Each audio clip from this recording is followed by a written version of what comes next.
ഷെടാ comeback എന്നൊക്കെ പറഞ്ഞു കഴിഞ്ഞാൽ എന്നാടാ കംബാക്ക് ഇത് അർജന്റീന പൊന്നളിയ ഒന്നും പറയാനില്ല അടുക്കത്തെ കംബാക്ക് ആയിപ്പോയി. ഇതിലും മികച്ചൊരു കംബാക്ക് ഈ വേൾഡ് കപ്പിൽ നടന്നിട്ടില്ലെന്ന് തന്നെ പറയണം. എടാ ഒരുമാതിരി 70 മിനിറ്റിന് ശേഷം അർജന്റീന കളിക്കുന്നത് എന്നാ പറയാനാ. അർജന്റീന ഇംഗ്ലണ്ടിന്റെ ആധിപത്യമായിരുന്നു മൊത്തത്തില്. പക്ഷേ കളി ഇംഗ്ലണ്ടിന്റെ ആധിപത്യമായിരുന്നു 1-0 വരെ പോയതാ. പക്ഷേ 2 എണ്ണം തിരിച്ചടിച്ച് ഒരു കളി പിടിച്ച് കഴിഞ്ഞ കളി ഇത് കണക്കിനെയായിരുന്നു അർജന്റീന.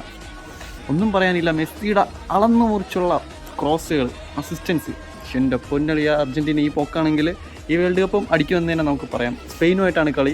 സ്പെയിൻ മാറ്റി പിടിച്ചില്ലെങ്കിൽ കളി സ്പെയിൻ്റെ കയ്യിൽ നിന്ന് പോകും എന്നുള്ള കാര്യം ഏകദേശം ഉറപ്പായി. കൊല്ലാനും തല്ലാനും തയ്യാറായി നിൽക്കുന്ന ഒരു അർജന്റീനൻ ടീമിന് ഇന്നലെ കാണാൻ കഴിയും.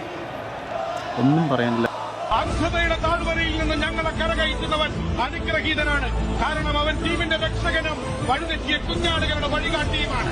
അവന്റെ വകയിൽ നീറിയൊടുങ്ങുമ്പോൾ നിങ്ങളറിയും അവൻ നിങ്ങളുടെ ഒരേ ഒരു രാജാവായിരിക്കുമെന്ന്.